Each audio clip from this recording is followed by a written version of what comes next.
Yes. All right, wonderful. Good evening, all. Thank you for joining us this evening. I am Natasha Sistrunk Robinson, and who are you, And sir? Durante Robinson. We are part of the team that founded the nonprofit Leadership Links Incorporated, and we are excited to continue our Becoming discussion this evening.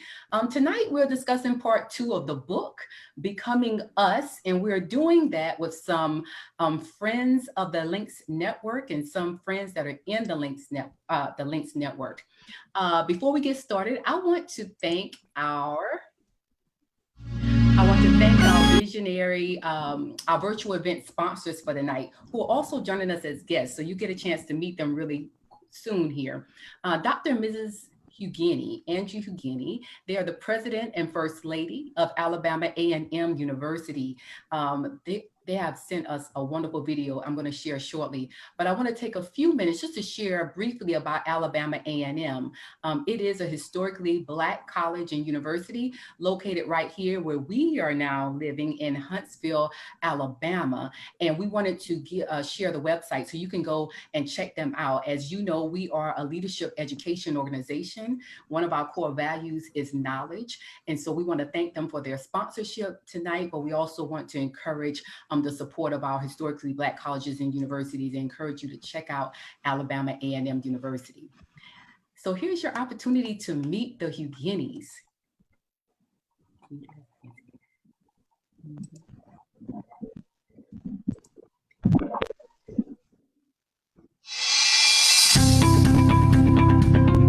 Abigail and I were born in Greenpoint, South Carolina, where we both grew up in the segregated South. My father, Reverend Andrew Hugueny Sr., was a pastor, and my mom, Irene, was an educator who stressed the importance of getting a good education. I earned a BS and MS degree from South Carolina State University and a PhD in higher education from Michigan State University. Abigail's parents were Isaiah and Viola Hamilton. She's the eldest of 11 children. We began our formal education in a two-room schoolhouse with a pot-belly stove for heat. In 1965, she became a part of history when she helped to integrate Baltimore High School. She furthered her education at South Carolina State, obtained degrees in history and special education.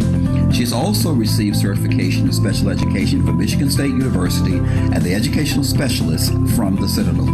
Andrew and I have known each other all of our lives. We went to church together, elementary school together, and 2 years of high school. Though we both had other love interests, Cupid put us together through my brother Theodore at my birthday party that Andrew reluctantly attended at the urging of his mother. The love flame was ignited, and 6 months later we were married on December 23rd, 1972.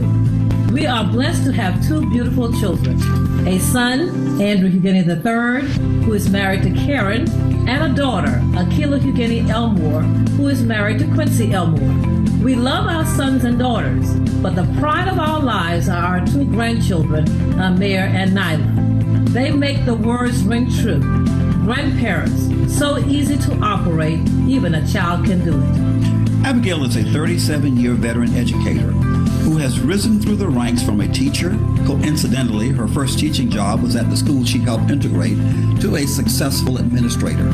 She retired in 2008 from the position of director of the Technology Center, where the school received many accolades, including Blue Ribbon School, Academic Gold Medal School, and Red Carpet School for Customer Service. Though active in many civic and community organizations, her most active involvement is in her church endeavors as a member of Whitehall AME Church and St. John AME Church in Huntsville, Alabama, where she serves as a member of the Steward Board and chair of the CPR ministry. Andrew has spent over 45 years in higher education, beginning as director of a student support program at our alma mater, South Carolina State University, to serving as her 9th president. He became the 11th president of Alabama A&M University in 2009.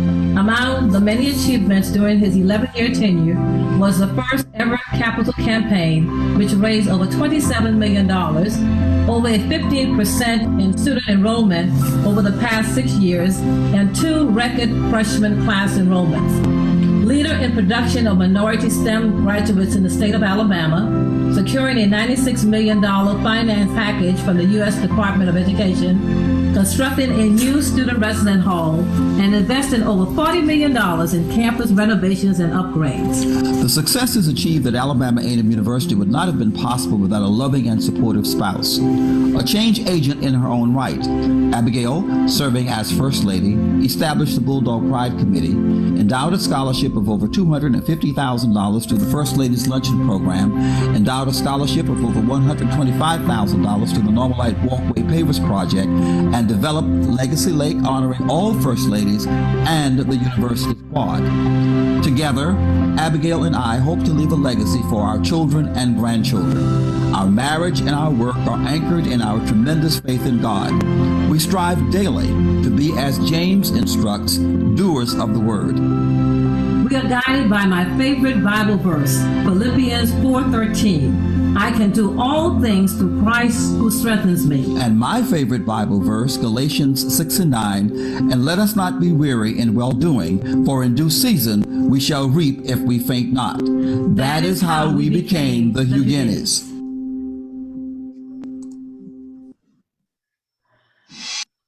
Thank you again for your sponsorship, Dr. and Mrs. Hugueni. Welcome. I'm going to take a few minutes to just talk about Leadership Links Incorporated as an organization, and then we'll get started with our discussion for this evening. Leadership Links was founded by 6 African-American graduates of the United States Naval Academy. We came together for our love for education and mentorship and public service, and really giving back to the next generation. Education was also something that brought us together, a passion that brought us together. And through Leadership Links, we provide leadership education that facilitates impactful living, character, and spiritual development. That's the mission of our organization. But our purpose is to equip and educate servant leaders who are committed to using their skills and resources for the greater good of humanity. And we do that through our 5 core values of love, inspiration, network, knowledge, and service. And this evening, we are celebrating love. This evening, we are celebrating knowledge. This evening, we're celebrating network and how we come together through relationships to become stronger and better together. So this evening's conversation and the series conversations really supports our commitments for 2020 in the situation we find us in the midst of a pandemic, of strengthening our Links network, which is a multi-ethnic, multi-intergenerational network, and also supporting our youth Links leaders. And education is very much a part of that. So we thank you for joining us and linking up with us this evening. And I have the pleasure of introducing the next couple that's going to join us, and you'll get to hear from them in a minute. Our dear friends, Pastor Takuma and Dr. Michelle Johnson, who are leaders of the Point College Preparatory Leadership Academy, as well as a People of God Church in Jamestown, North Carolina. What they believe and what they are passionate about is real worship at the church, real service, and real relationships. They're also the co-founders of the school, which is a pre-K through 12 school. And we are just so excited to have them in our school network and Leadership Links. They serve over 800 students and have nearly 100 employees. They are committed to empowering people to win to the glory of God, both inside and outside the walls of the church. And so we're going to share both in our chat in Zoom, as well as our comment on Facebook, and about how you can link up with the Johnsons. Sir, would you like to introduce us? So we are the Robinsons, Natasha and Durante Robinson. And, our passion is Leadership Links. Natasha founded Leadership Links 5 years ago, and we are both board members. And so for the last 5 years, we've really dedicated our time and our energy to making sure that young folks, our next generation, is fully prepared to lead in the coming decades. So we are so happy to have you here and to be a part of this conversation. All right, so let's talk. Let's have a conversation. Let's see. Hold on. Let me see. All right, are you there? Mm-hmm. There you go. Yes, we're here. Okay. Yes. All right, wonderful, wonderful, wonderful. So here's the thing. Tonight we are discussing becoming us. And this is the continuation of Michelle Obama's book, Becoming. We ended the last section with her and Barack Obama meeting and getting married. And now we're talking about their marriage and their professional journey. So we have a lot to unpack tonight for the amount of time that we have together. So the first thing I'm going to do, I'm going to ask the men to kick us off as a matter of a personal introduction. And I'm asking them because this is Michelle's story. And so a lot of the conversation we're going to lead towards the women, but I want the men, I want to hear their version. Number one, how long have you been together? And how long have you been married?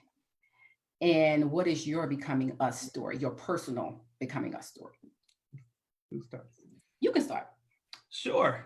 So we have been together for 18 years, and we have been married for 16 years. And so we began our relationship courting the old-fashioned way. We were friends before we became engaged. We were not dating. We were not going together. We were not going out. We were courting. We had a purpose to get married. And if at any point in that process where we felt like our relationship was not headed towards marriage, then we were no longer courting. It was basically as simple as that. We met in Newport, Rhode Island, where we were both going to preparatory schools in the military. Both Natasha and I served in the Marine Corps. And we met there through, I would say, a student type church, where a church invited a lot of students to attend. And we sang on a choir. For those who know me, know that that's a big stretch for me to sing on a choir, but that's really where I saw her for the first time. But we really met each other again after college, after I attended Florida A&M University and Natasha attended the Naval Academy. We met again in Orlando. And from there, we started our courting journey. Mm-hmm. So we got married in 2004.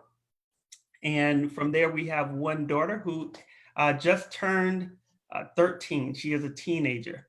And our marriage has been one of trial and tribulation, much like every marriage, but it has been full of joy and laughter. And I pray that we keep that joy and laughter forever. All right, who's next? I'll go next. As you saw some parts of our becoming, Abby and I have known each other all of our lives. We went to church together even before we knew we existed. We were in the same space, and so we grew up together in the same church. We had the same pastor, but we also went and started elementary school together. And the part I didn't mention there was that my mother was actually our teacher for first and second grade. Mm-hmm. We stayed then in contact with each other all the way through 10th grade. And of course, in high school, for the last 2 years, she went to Walter High. I remained at Carlton High School because I drove a school bus, and that's what I wanted to do to end my high school career. We went to South Carolina State University together. All of this time, we were going our separate ways as it relates to the love connection. She was doing her thing, and I was doing my thing. And we certainly did not, during the time we were in high school, we really did not see each other other than, students would normally come in contact with each other from a socialization perspective. And then as fate would have it, when we graduated, we ended up back in our hometown. I was working at Beaufort High School, and she was working at Baltimore High School. And one thing led to another. And the next thing you knew, we were, of course, engaged. We didn't court a very long time. We had a very, very, very short courtship. Mm-hmm. There really was not a need to do so. We knew each other. There was that instant love connection. I think deep down it was there all the time, but we just needed to see and find out if there was anyone else. And we came to the conclusion, no, it was intended for the two of us to be together. So we did not have a long courtship at all. We got married in 1972, so it will be 48 years in December. And we have 2 wonderful children and, of course, grandchildren as well. Mhm. All right, that's awesome. Johnson? This Sir? is my wife, Michelle. I'm Takuma. Becoming Us, we've been together for 27 years. We've been married for 24 years. Wow. Our 25th wedding anniversary is coming up in January. Michelle thinks we met in college, but we were both at the World's Fair in Knoxville, Tennessee when we were about 10 years old. Wow. I tell you, I saw her there. No, we've learned later that we were there, but We but were there. we were there, Okay. and then she was on the water slide. But we met in college. I went to Morehouse College, and she went to Spelman in Atlanta, Georgia, and I was a sophomore and she was a freshman, and we met not soon after she got off the bus. She's Wow. from Tyler, Texas, and I'm from North Carolina. And both of our parents insisted that we go to church while we were in college. And so we met at a worship service in the fall Mm. of 1992. And I thought she was a knockout as soon as I saw her. And that was true. But I've learned since that that's the beginning of her gifts. So we kind of dated friends for a while until we finally really started dating in earnest. I graduated in 1995. We were hot to try to get married by that point. Michelle went to summer school and everything else to graduate the next December, and we got married January the 6th. If I was going to characterize our marriage with one word, I would say growth. Mhm. I think we both were fortunate to come from families that had parents who were together and set good examples for us. And so we had a standard for what a relationship would be. And we never lowered the standard just because we weren't there. We Mm. keep reaching to try to make it what in our mind it's supposed to be. And so we share the same idea about who God is and what our purpose in the world is. And that's really a unifying force for us in our relationship. We have 2 daughters, Micaiah, who is 14, and Soraya, who is 6. I always think she's older than she is. If you met her, you would know why. But so we're still on a journey. We do lead a school together, as well as a People of God church. Mhm. Thank you all so much for joining us and sharing your time and your story with us. I know you don't have to do that. We appreciate it. I have the questions tonight, so we're going to jump right in.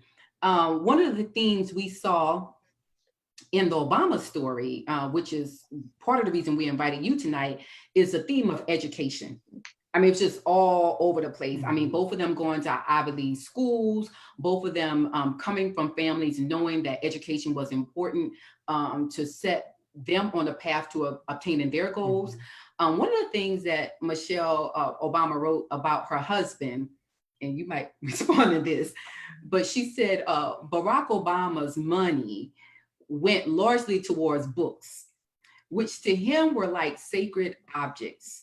And so my question to whoever wants to answer is, what role does education play in a person's personal development? And how does that impact the relationships that we have? Okay. All right. Well, I will speak on that if that's okay. I think, as you said, education was ingrained in us at an early age. Now, Andrew had the good fortune of having parents. His mother was an educator, but my parents were not.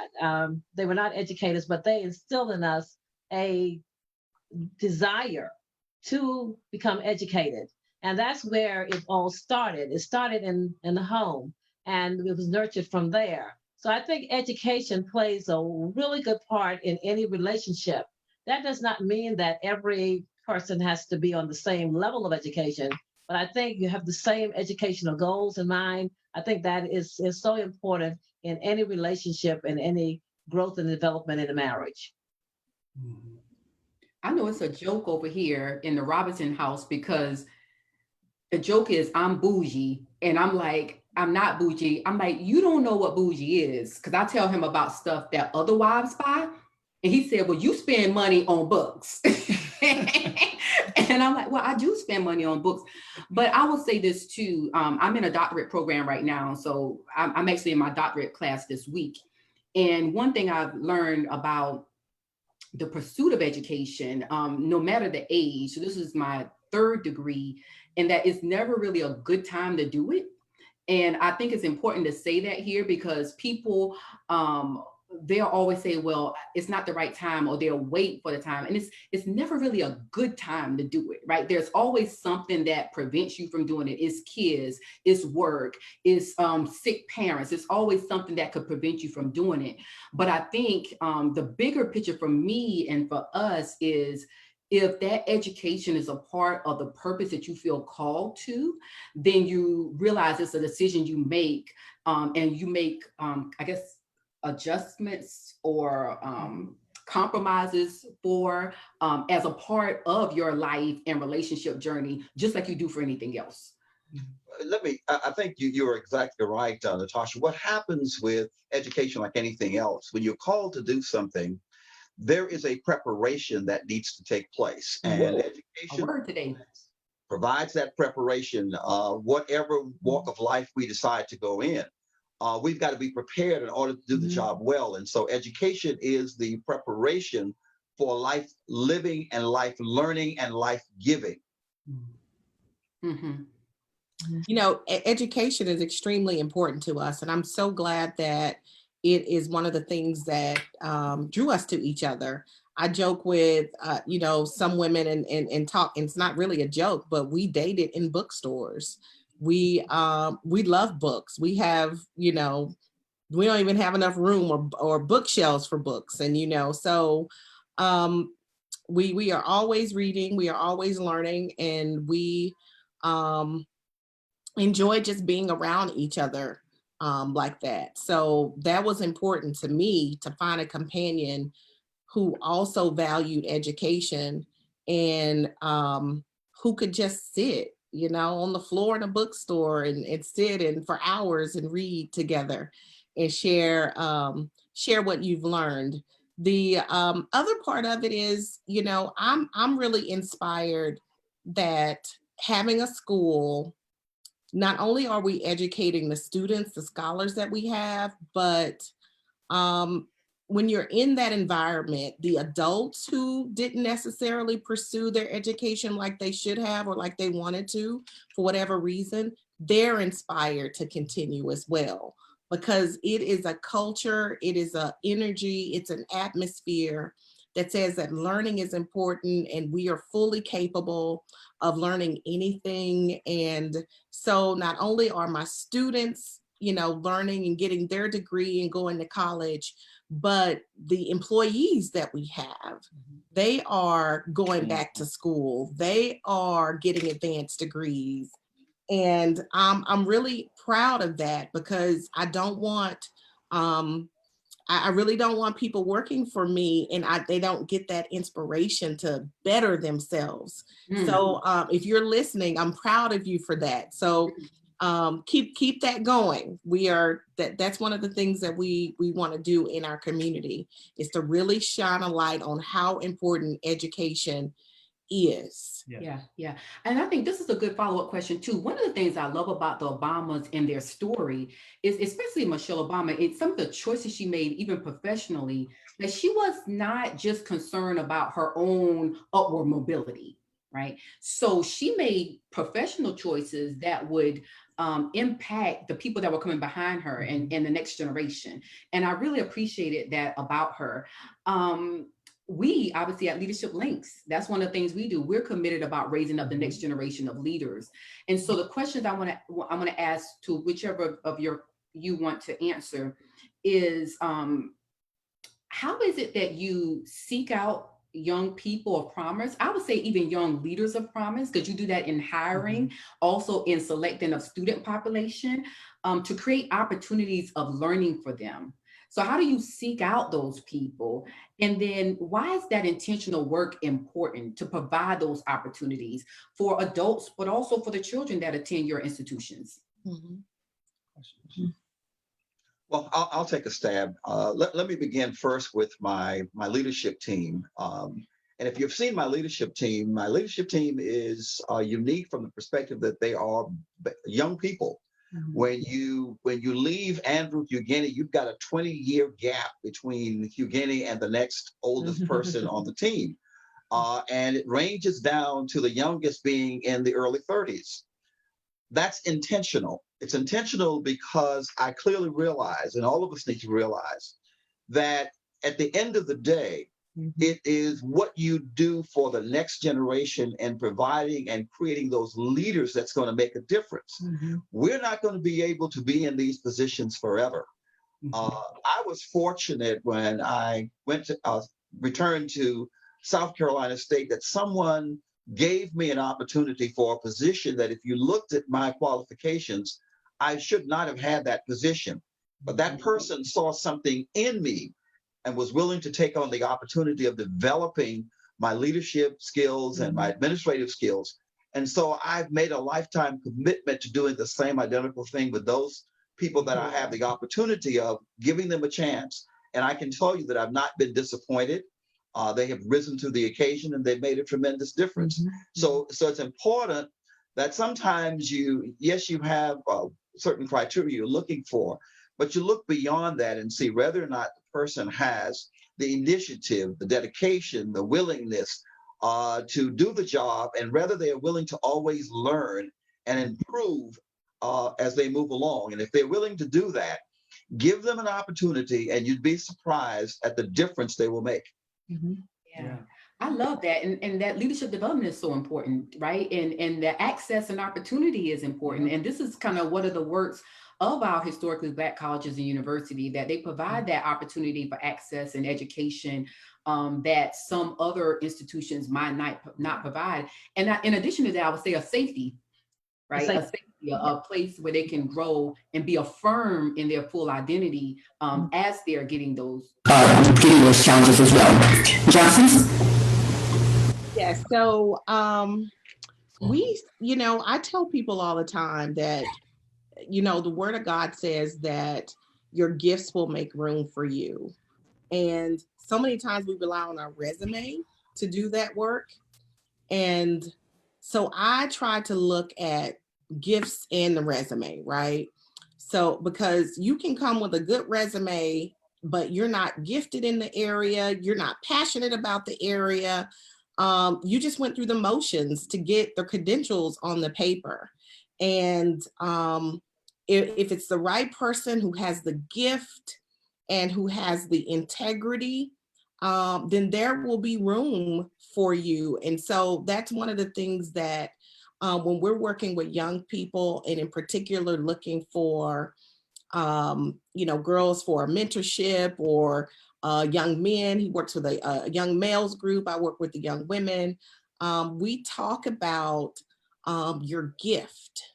We talk about spending time and honing that and recognizing it and working on it, and the humility of it, and using it for service and to help other people, because that is what's going to make room for you.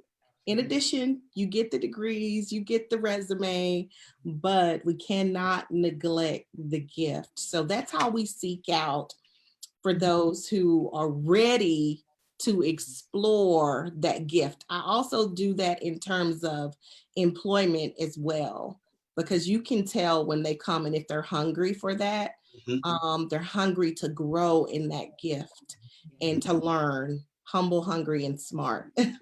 So that's one of the things that I do.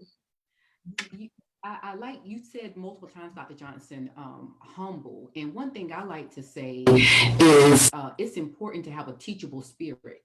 So like one of the things we're talking about tonight is relationships. We're going to get into that.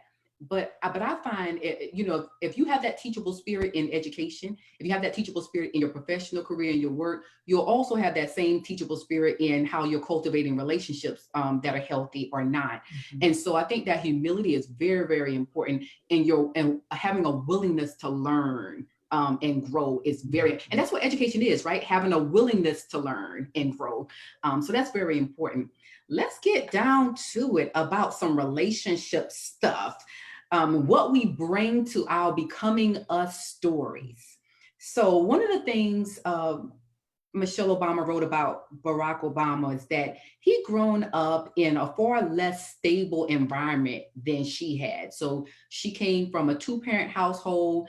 He kind of flew by the seat of his pants a little bit. You know, he was kind of jumping from family member to family member. Obviously, he reported in his book, Dream of My Father's, that he didn't have a relationship with his father. So he didn't have that as a role model, which was one of their sparring things about whether or not they were going to get married at all. So she talked about that. But she said something I thought was very profound, like his story was his story. And so the question to the women I'm asking, because we lead a lot of women in our professional careers, but also in our organization as well. People often they ask me and other women about whether or not they should marry a man for his potential. Mm-hmm. That's the question that's always asked. And so in the early parts of your relationship, what did you learn about your husband's story? And did that make you confident or uncomfortable about your choice? Okay, well, I'll answer that.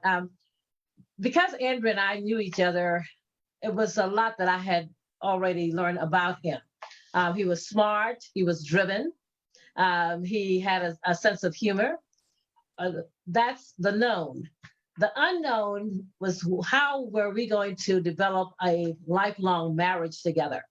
And honestly, this is what I did, because I'll tell you now, I had another love interest. Ooh. I actually did what we call a metric Rubik. And I put the two, he's probably hearing this. Spill the tea, Miss Eugenie, spill the tea. And I put this guy on one side and Andrew on the other side. And I said, and then I prayed over it. I said, God, who is going to be the best person for me, for a lifelong marriage? And when it was all over, he checked all the boxes. And someone said, is marriage a perfect relationship? No, in a marriage, you have to get to learn each other. Although we had known each other separately outside of marriage, there were some things that we had to learn about each other. So I think that not necessarily marrying a person of means, but you marry a person who has that connection with you, that person who has the same interests, and especially our interest in God. You know, we were devoted Christians before we got married, and we wanted that relationship to continue. And that is how we have sort of survived for 48 years. You know, when we maybe come to a disagreement period, we would come back knowing that our marriage and love will survive because God is the center of that marriage. Yeah, and I think I'll answer that too, because we were young. I mean, we were pretty young. I think we were 20 when we got married. I think it was 24. 24. So we were young when we got married. So we were dating before that. And I remember there were some things that I thought were important for values. So number one, I had a guy that was living in Florida. I was living in Maryland when we first started talking, and then Virginia when we started courting. But he was in Florida. He was going to church without someone saying you should go to church. So as a young man going to church, he was going to church because he wanted to go to church, not because anyone required him to go to church. He was reading his Bible, and we were talking about what he was reading in the Bible because that's what he wanted to do. I was also impressed that he was going to college. He was in the ROTC program, but he was also volunteering to help adults get their GED. Mm-hmm. And so he was teaching adults about, education, and people that had probably missed out on an opportunity for whatever reason. He was helping people along, but I also saw that he was, educating people. And so those things were important to me, helping others, education, those were important. And then I remember probably less than 6 months before we got married, he moved so we could be close together because we were preparing to move in together. But so he went to live with our godparents, and for a season, so he moved to North Carolina to be close to me, where we want to start our life together. But he didn't have a job. And so he moved, and then he came searching for a job. And so you were out of work for 2 weeks. Mm-hmm. And he was restless not having a job. And what I appreciated and what I knew about that is like, this dude wants to work. And I didn't want to be with a man who was comfortable not working. Mm-hmm. So I saw all these things early. I'm like, okay, he loves God. He cares about other people. He cares about education. He's volunteering, doing things that people aren't requiring of him. This is stuff he's doing on his own. And he likes to work.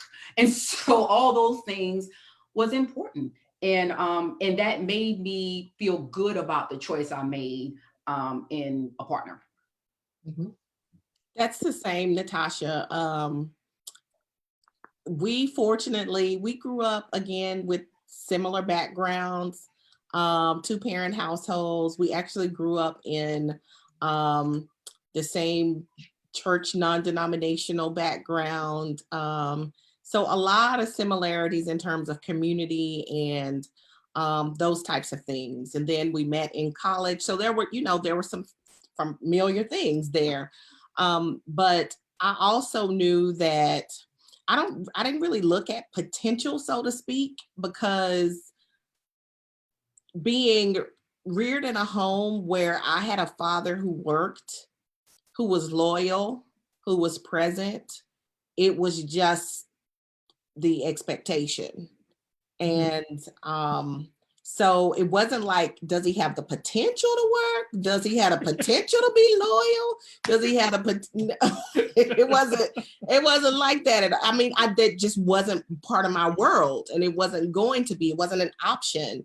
And then when I met his family and learned about his family as well, that his father worked and still works, and his, just very similar in work ethic and expectations and faith and in community. Community is huge, right? Mm-hmm. That we are not isolated, that we are responsible to each other and to the other people in our community that we love and we fellowship with, and they hold us accountable as well. We both grew up with strong community backgrounds. So we don't argue about it. It's not an issue whatsoever. It's an expectation. So I don't know if that is, that's weird or that's unique, but that's just how it happened for us. And I think part of it has to do with your expectation, and then you bring that into your life and you attract that to yourself. So we were blessed in that manner. And then we just had to get to know each other to work out being married, right? Which everybody else has to do. So we had to grow into that ourselves, because you can't rely on your parents' marriage, but you have the expectation that you work it. Yeah. Right. You work it. You don't give it up. You don't give up on it. You go to work, you build a home, you rear your children, you educate your children, and you are good people, and you don't have vices that are going to be detrimental to your life and to your family. Yeah. So a follow-up question for that, and I asked this about on behalf of young women that are interested in marriage. So some people, don't feel called to marriage, they're not interested in marriage, and that's totally fine. But there are some young women that very much want to be married. And, in reading Michelle Obama's story or looking at the Obamas, they might say, that's what I want. And, the question I think that would be good is like, what wisdom would you share with young women? And I'm going to start first because I get to mentor a lot of these young women, but also because when I look at the people who registered for the series, there are a lot of young women a lot of young women. And this is something I always tell the girls that, or the young women that I mentor. And I tell them this because I have receipts for it.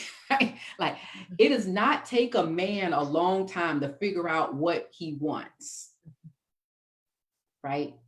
Like, a man can have a lot of potentials, a lot of options, a lot of interests. But once he figures out that this is the one that I want, then he normally goes in and makes that intention clear. So if the man hasn't made that intention clear with you, then you're not the one that he wants, right? And that's fine. That means you need to move on to somebody else and see if that's the person for you.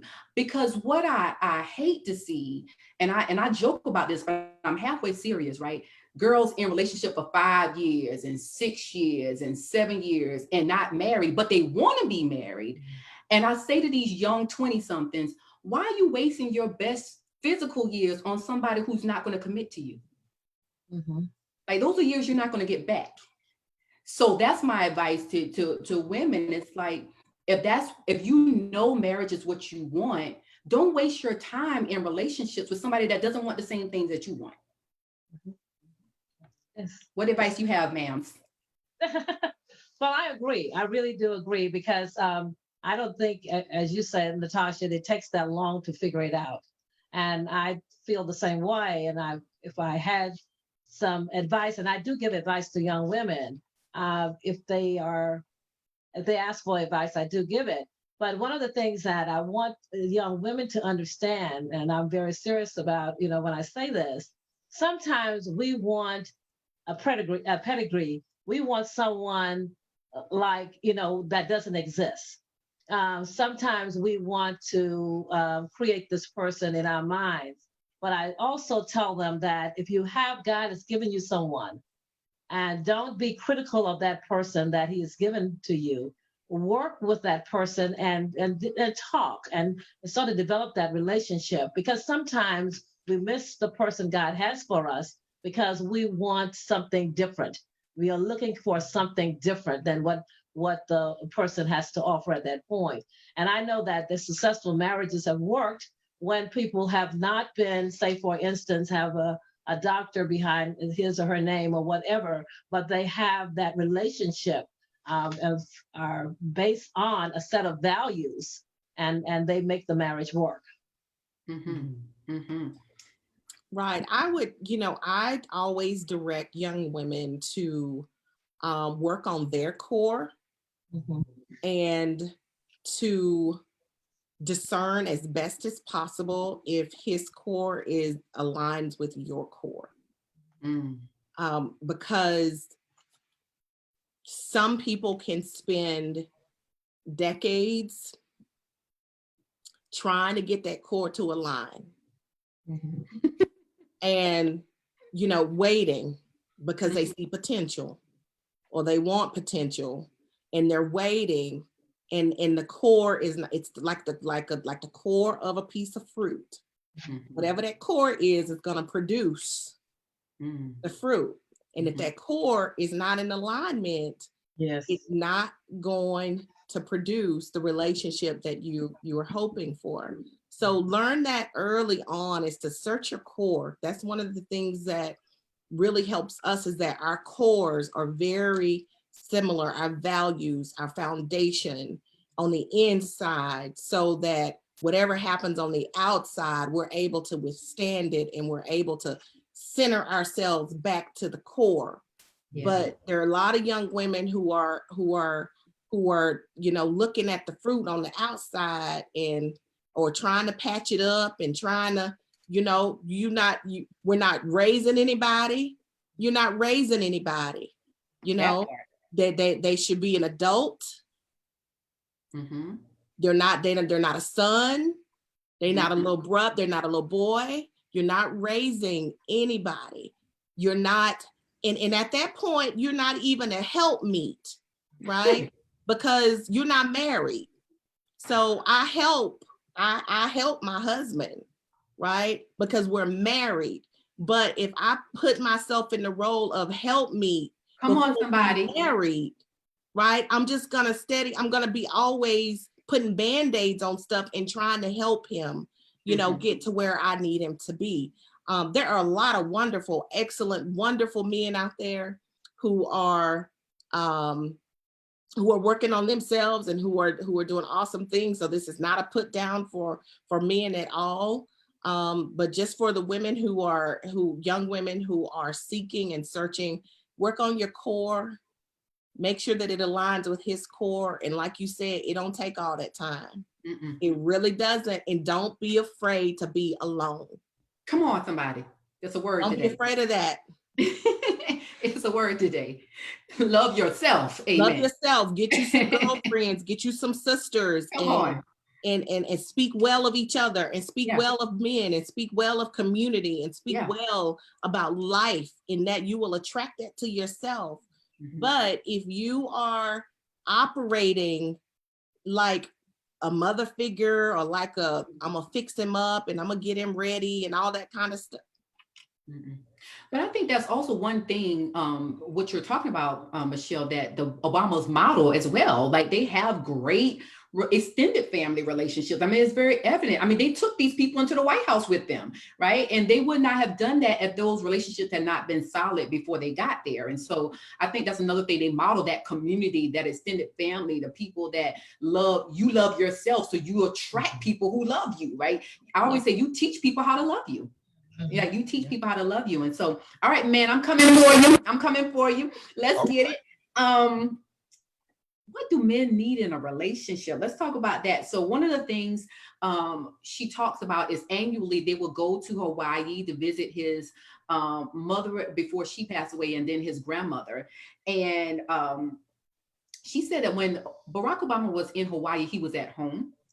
And home was where he didn't feel the need to prove anything to anyone. And so my question for the men is, how do you know when you had a woman that you can be at home with? And why is it important for home to be a place where you don't have to prove anything?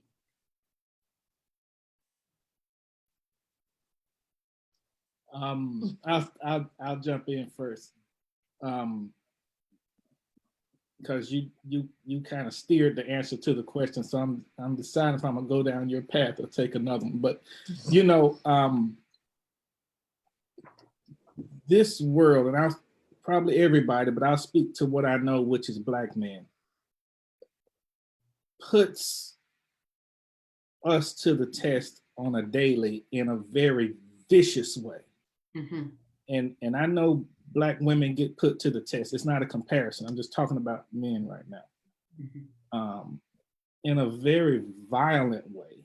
You have to be on your toes. You have to be on your guard in this world. And if you don't have a place to put your guard down, the stress of that, and we talk about the hypertension and diabetes in our community, it's not all diet.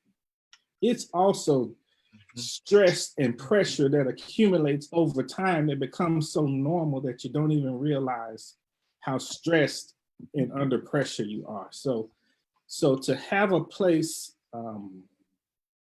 I've heard, I think Oprah call it Dr. Phil, a soft place to fall. To have a soft place to fall, where you don't have to prove anything all the time. There's sometimes at home where you gotta prove also, because there's things that have to be what they have to be. But to not always feel like you're taking a test, is very important for a relationship, and for men, for your mental health, just for the health of your soul and your being. You have to have somewhere where you can exhale and let your guard down and be flawed. Right. And be flawed. Yeah. I would add to that a safe place. Home considered to be a safe place. That I don't have to worry about people looking at me a certain way or having certain expectations. As you said, Pastor Johnson, come home, you can just exhale. Be yourself with all of your flaws, everything that's wrong with you, not right, but everything that's wrong with you. You don't have to worry about that. So it gives you that safe space. But as you indicated, Natasha, in the book, that safe place is not only at home, but it's also, you've got to have some other places. And for us, that safe place happens to also be not only the church, but also family. So that when you are around family, you no longer have to worry about who you are. It's a safe place. You are accepted for the individual.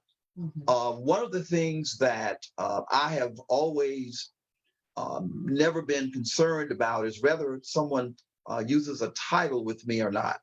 And the reason is I want them to know and understand Andrew, not the title, because titles come and titles go. You know, at some point, I won't be the president of whatever it is, but I will always be, until God calls me home, Andrew. And so you need that safe place where you can just be you and not have to worry about being anyone else.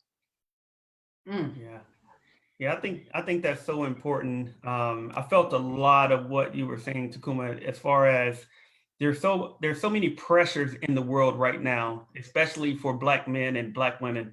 And being someone who operates really in a majority environment all day, every day, and being an executive puts me into a position where most of the time I'm the only Black person they know.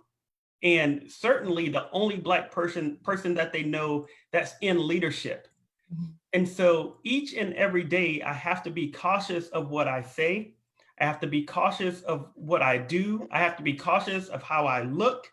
I have to be cautious of everything from the minute I walk out of the house into the minute I come home. And so that really is pressure, that is stress that's built up over a day. And you want to get home and be able to just let your hair down. Just for a little while, be able to let your hair down and be in a place where you can just breathe. I think we underestimate how important it is to just breathe in the world today. Just sit down and breathe and let all of that stress out. But when it comes to marriage, one thing that Natasha and we talked about years ago as we went through counseling, we had a great counselor. And one thing that came out of that for us was, you have to have in your marriage, your spouse has to be your agent of grace. We called it an agent of grace. So if there's anybody in this world that's going to extend grace to you, it should be your spouse. So whether you have a flawed day, whether you have a bad day, whether you said something wrong or you didn't say it quite right, your spouse is going to say, okay, I know that person's heart. I'm around them all day, every day. I'm not going to let that one thing that they said define a whole conversation or a marriage or anything, because you're going to be that agent of grace for that person, because you're not going to find it anywhere else. And I think that's where it really should be for us and how we live. And I appreciate that in our marriage, I do have an agent of grace.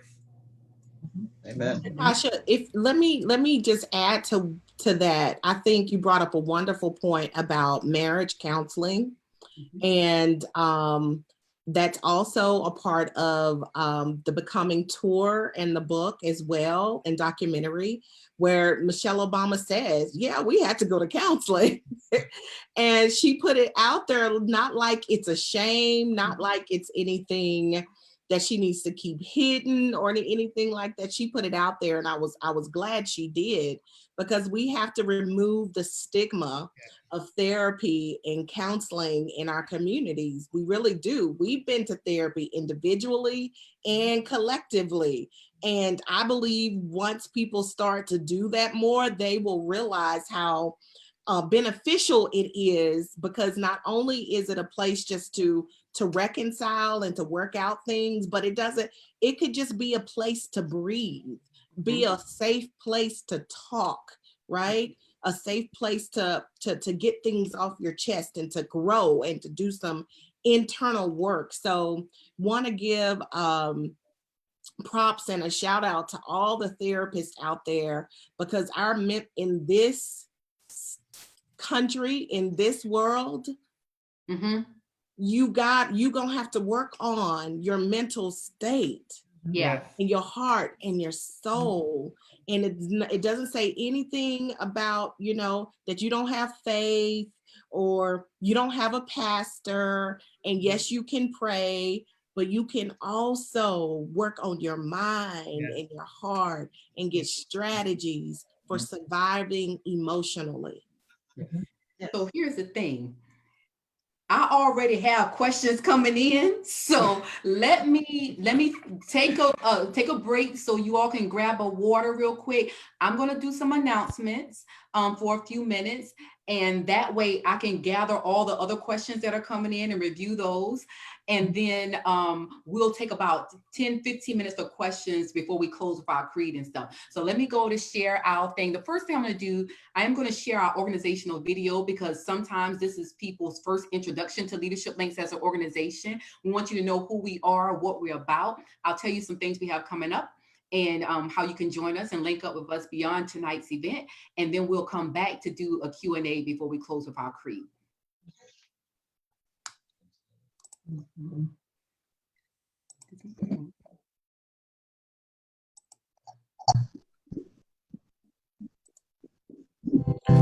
In August of 2015, Leadership Links established itself as a nonprofit organization.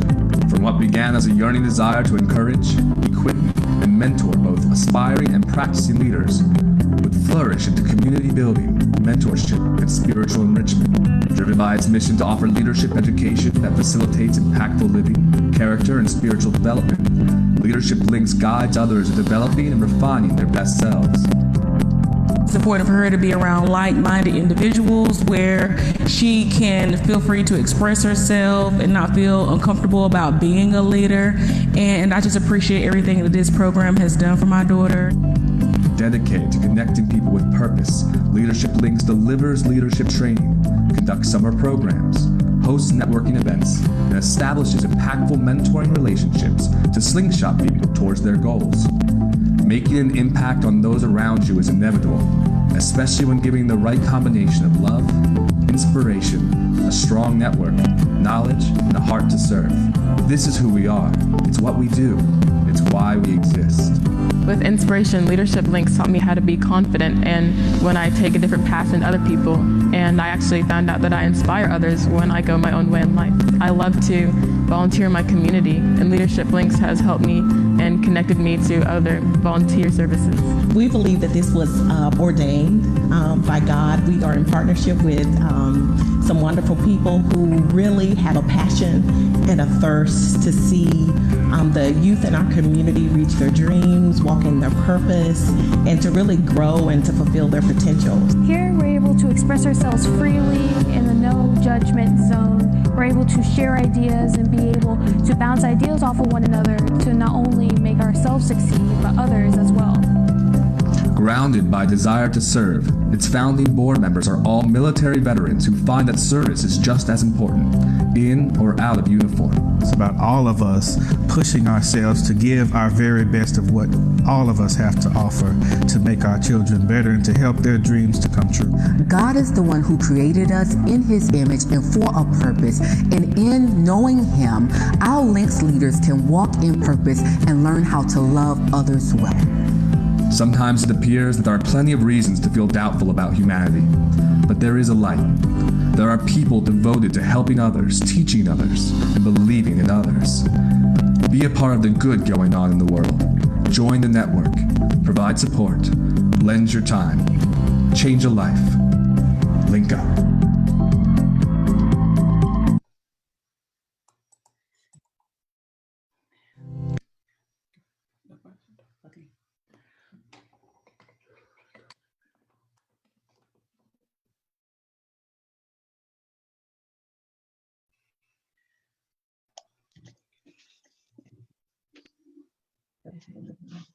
Can you hear me okay?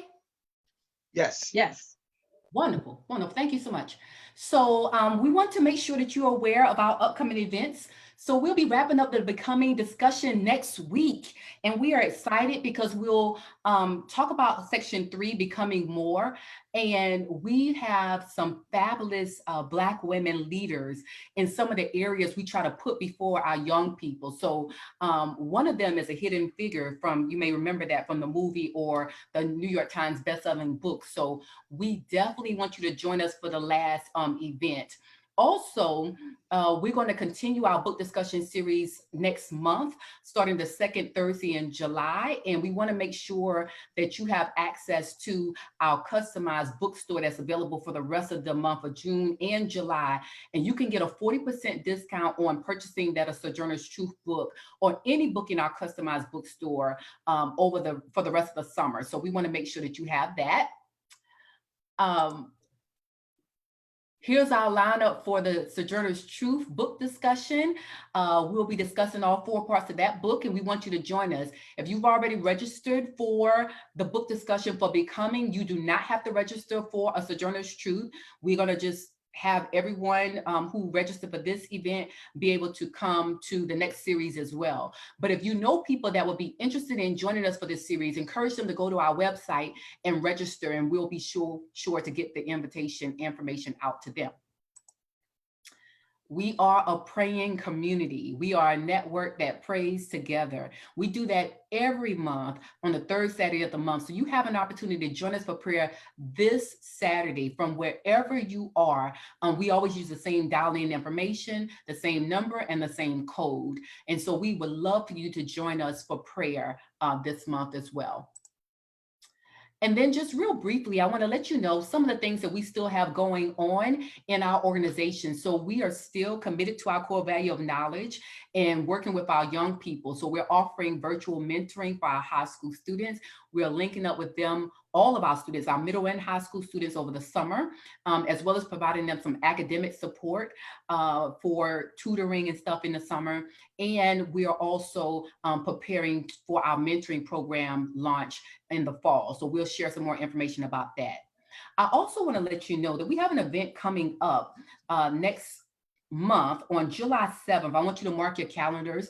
We'll have the information available on the slide for next week's event. But this is called Keep Your Children Safe Online. So we want you to mark your calendars for Tuesday, July 7th. We're going to have a cybersecurity expert come and share with us about some of the dangers of like TikTok and Snapchat and some of the things we can do to have our children enjoy that, but also be safe as they do it. And then, of course, our Global Leadership Experience Tour that was scheduled for this summer, we've postponed that for next summer, but we still are fundraising towards that effort. And so we want to encourage all of you that are interested in partnering with us that way to go to our website under our leadership initiatives to find out more about that tour and how you might support it. And then lastly, we want to encourage you to link up with us virtually. We will be sending out our monthly newsletter. We want you to get that so you can add our contact information, our contact email to your contact list to ensure that that email doesn't go to your spam or junk folder. We want you to follow us on Facebook. We're also on Twitter and Instagram, and we need you to follow us on YouTube as well so we can customize our page there. And then if you're a business or corporate executive, you can also find us on LinkedIn.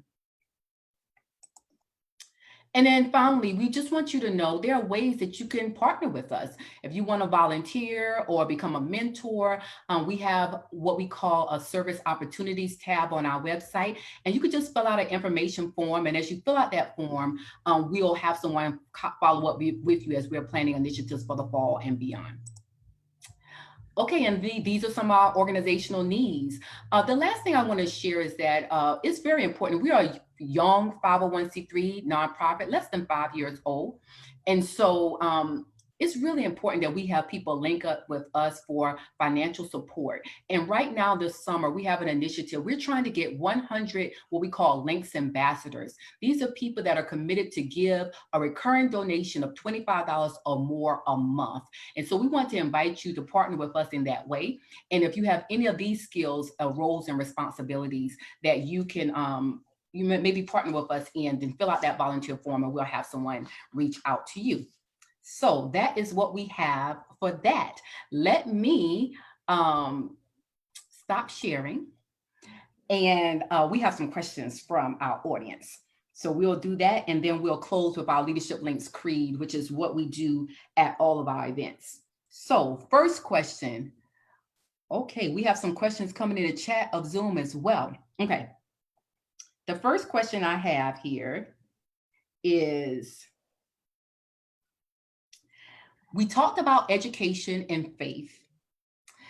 The question is, what are some other values that you believe partners in marriage should have? So let's do this. Let's have everyone go around and maybe say one thing. And so I think like a value of like whether or not you want to have children and how you raise or parent those children is an important value. Yep. Who's going? Anyone else? Okay. You want? Okay. Yeah. I would say that we have to have a value around safety and nonviolent relationships, whether it's emotionally, verbally, or physically. Yeah, absolutely. Mm-hmm. And I said trust, because it's I shouldn't worry about when he goes on a trip or anything like that, what he's going to do, because I know what he's going to do. He's going to go to the meetings and go to bed and go to sleep. So that trust is what I say. Yes, ma'am.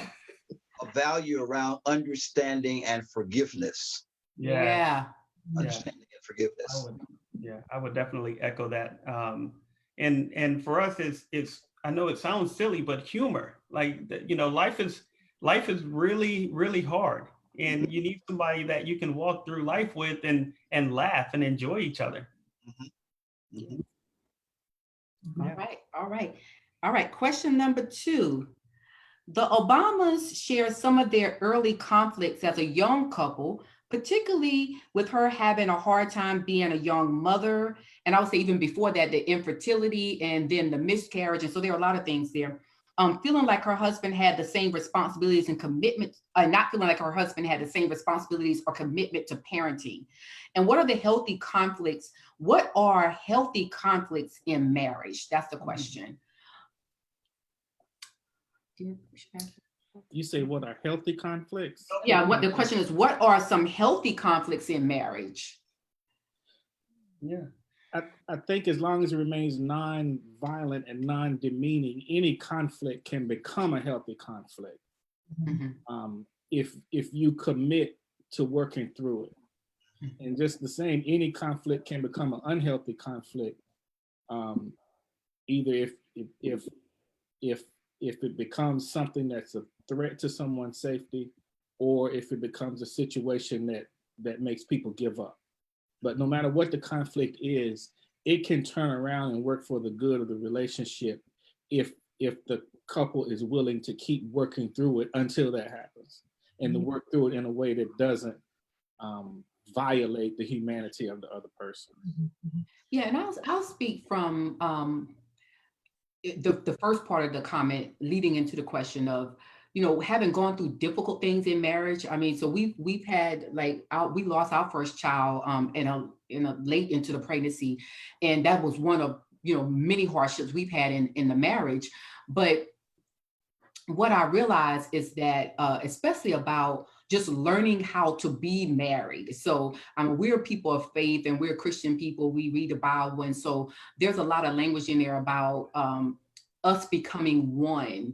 And I think what people don't realize is that is a process of becoming one. Like, there are things that, you know, we talked about and we debated about early in the marriage that we just don't talk about anymore, right? Like, that's a settled thing. But had we not sparred over those things early in the marriage, it would not be it would not be as settled now. Like, one of the things is when you have I would say a power couple, or what people perceive to be a power couple, that there's a lot of give and take in that. There's a lot of partnership in that, right? Like, both of us parent, like both of us clean, both of us cook, right? Because we both like to have a clean house and we both like to eat. And that's not solely my responsibility to do. We both make adjustments to our professional lives. So our daughter always has a parent with her. Like we don't miss, it's important for us to not miss our daughter's things. And so if he knows I'm traveling, he won't accept the travel engagement for work.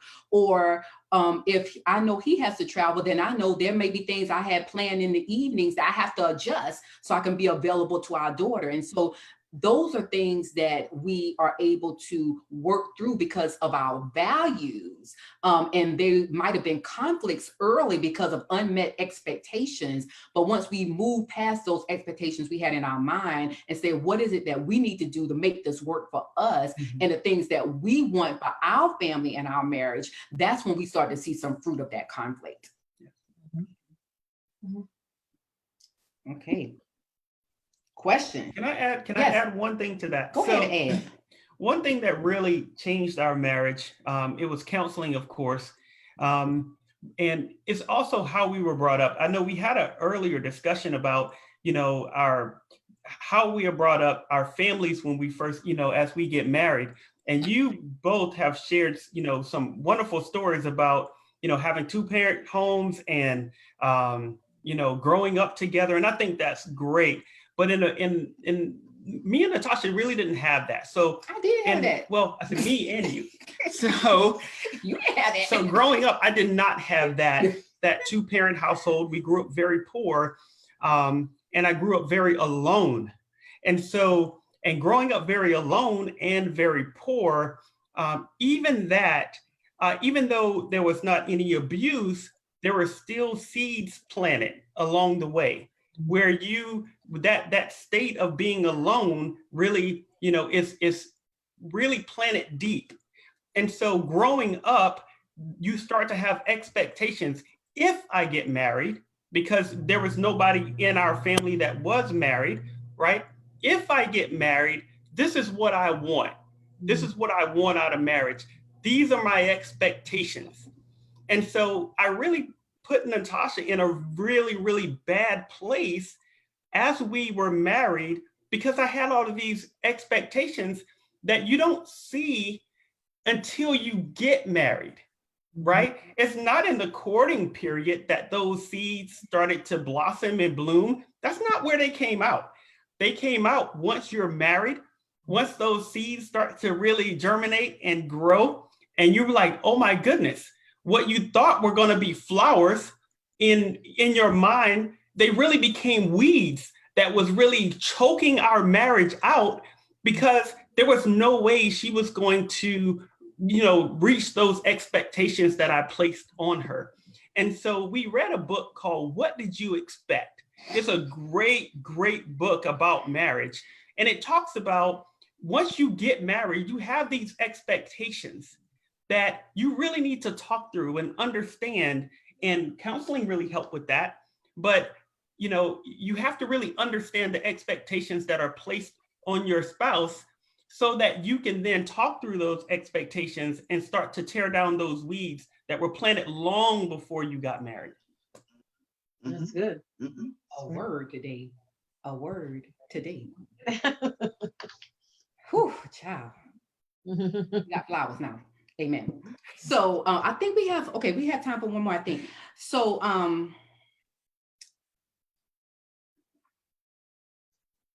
we have two questions, but I think we can do one. I have a question in mind, curious to hear, how did you deal with difficult conversations and ones where someone has to lose? Very interesting question. Does somebody want to start that? Let the Huguenis, because they've been married longer. Let them start. How do you deal with difficult conversations and ones where someone has to lose? Okay. I'll let her deal with parts of it, but I think it's important that you not approach marriage from the standpoint that it is a win or lose, that you know someone has to win. You approach it from the standpoint of working through issues together, which means someone has to lose, and that's okay.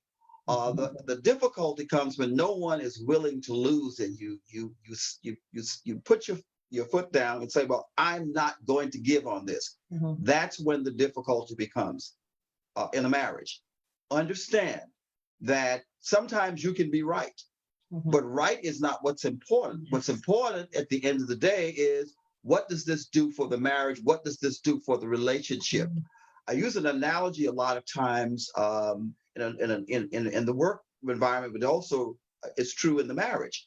We talk about battles and we talk about wars. Sometimes people get too hung up on trying to win every battle. And that's what it is, but no one wants to lose. I want to win this battle.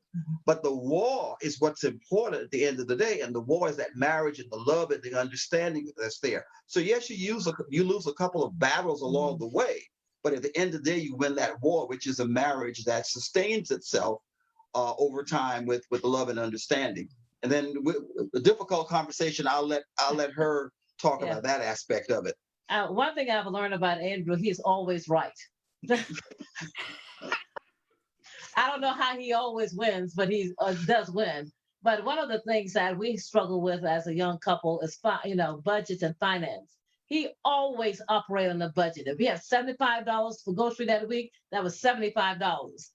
So there was no flexibility in the budget for me to spend to buy something that I wanted to buy. So we had some different conflicts there, but using his formula for budgeting and how we started our lives with just borrowing $75 from his parents to buy groceries the first week.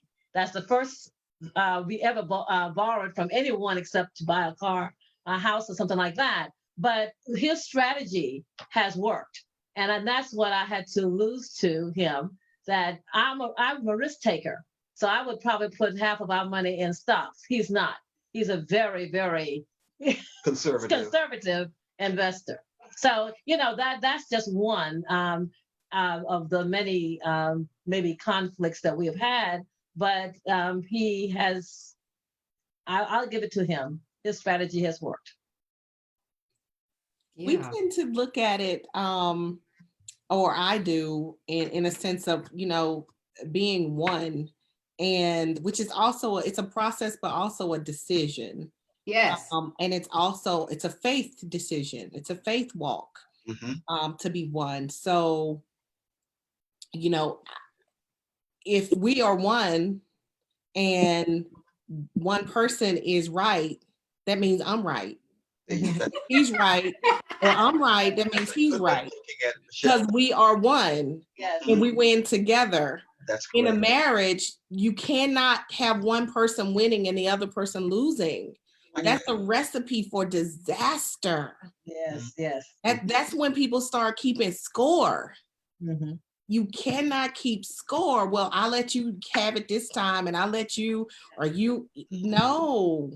We are one. We win together. If he's not winning, I'm not winning. If I'm not winning, he's not winning. And so we have to approach life that way, because if you don't, the enemy will come in and use that to divide you and to elevate one over the other and to we are one. We in this. We gonna win together. Who gonna lose is the person coming up against both of us. Come on, somebody. Come on, somebody. You know what I love about that, Michelle, and that's what I love about y'all too. But I think that's for me. That's what kind of makes it heartbreaking when I don't see that happening in marriages. And again, it's something we had to learn, but. One thing I think about, it's very interesting. I'm in a doctorate class. So yesterday we were talking about marriage a little bit. And I was like, nobody have time to be cheating. That's not what I want. Like, I don't have time for that.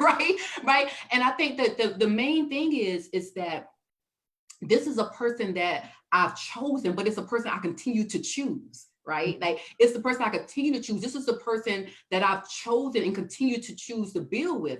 So I have a problem with someone that's trying to get between all the work and time that I've invested with the person I've chosen and continue to choose to build and do life with, right? Because then that means it's not just that you don't honor the Lord, like you don't honor me and you don't honor him and you don't respect respect the work that we put in, right? And so I think that's a thing that when you have a understanding of what you're trying to build together, and this is a partner that you have in life, really to help lighten the load, hopefully, right? That you can have someone to help share the burden. If you have a good day, then that's an uplift to me. If I'm having a bad day, then hopefully I can make your day better. Like sometimes, like it's like if he's having a bad day, I'm like, okay, I'm not sure what you're trying to do, but I'm not gonna do that today, right? Because I'm not gonna take his bad day, I'm gonna give the grace of that, but not gonna elevate it. It's like, why are you responding that way? You having a bad day, you get to have a bad day, right? But I'm not gonna one up your bad day, right? Because now both of us having a bad day and everybody loses, right? And so I think that's the thing we have to kind of think about. Like, this is your partner in life and you're building together. And so you wanna be winning together. You want to be winning together. And That's a good way to you end know, that. Go ahead, sir. If we have a disagreement and it resolves, and my wife thinks she got her way, that's wonderful. Yeah, that's wonderful. And I don't mean that in a manipulative way. No, yeah. What I mean is this: when she feels safe, when she feels comfortable to give her whole heart to our relationship, to our children, when she feels affirmed enough to put her whole heart into what we do in the world, that's not a loss for me. Come on, come on, sir. It's really not much that's worth holding on to sacrifice that. Right. Like, what good is it to be right, but then come home and the person who was wrong is still looking at you sideways? Right. You didn't win. You didn't win. What we do in conflicts, most times, and we've been fortunate, in almost every disagreement, one person feels a lot more passionately about it than the other person. Or one person feels a lot more sure that they know that this is right than the other person. And we tend to defer. If you really feel like that's what it is and you're sure, then we'll run with what you got. What you got? And so far, it's been very seldom where we both, were backs to the wall, unwilling to bend. Usually one person has an opinion and one person has a strong opinion. And the one that just has an opinion is willing to say, okay, maybe you're right. Well, let's run with that and try to make your way work. Yes. And that's kind of the way that we've gone about it. And it's worked so far. Well, thank y'all for your time. I'm gonna do a thank yous and do our Leadership Links Creed and get these people out here to do what they need to do before bedtime. But thank you all for joining us tonight. We really appreciate it. And we hope that this conversation has blessed you. I want to again thank the Huguenis for sponsoring our event this evening. The Johnsons are sponsoring our event next week. And so we'll get to hear more about their work and the contributions that they're making. As we say in our creed, partaking in the great work God is doing in the world. And so thank you both for joining us and investing your time this evening. And we're going to close out this event like we do all of our Leadership Links events. And so the Johnsons are a part of our community, so they'll share it with us. And the Huguenis, you're new, so you can learn our creed or hear it for the first time tonight. And so we say that I am Leadership Links, part of a community founded on love, inspiration, network, knowledge, and service. I am never alone in this world. God strategically placed me in the right place at the right time and connected me to the right people. Fulfill the purpose He has for me. And therefore, I will actively take part in the great work God is doing in this. I promise to always stand out, reach out, and link up. Amen. Oh, yes. Yes, very good. That's excellent. Thank y'all so much for linking up with us tonight. We'll see you next Thursday, same time. Y'all have a good evening. Good night. Bye-bye. Enjoyed it. Pleasure meeting the Johnsons. Yes, Nice to meet likewise. you. Okay. Can't wait to come visit. Yes.